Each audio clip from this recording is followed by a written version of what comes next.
Hello and welcome everyone to a new video on your channel, Mr. Tech Tips. Before watching the video, don't forget to subscribe to our channel and don't forget also to like this video. In today's video, I will show you how to watch Netflix on full screen mode. So to do this, you have just to go and click on play to any video or TV show. So for example, I'm trying to test with that show. Of course, you are seeing a black screen because Netflix don't play anything when it's like on screen recording mode.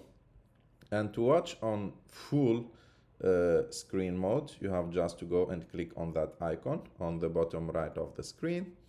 And like that, as you can see, the TV show is on full screen mode. Of course, like I told you, the screen is dark because it's like I'm recording the screen. And if you want to get out from the full screen mode, you have to click on that icon on the top left of the screen and you will be out from the full screen mode.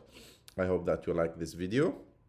If you like this video, don't forget to subscribe to our channel, to like this video, and see you in the next one.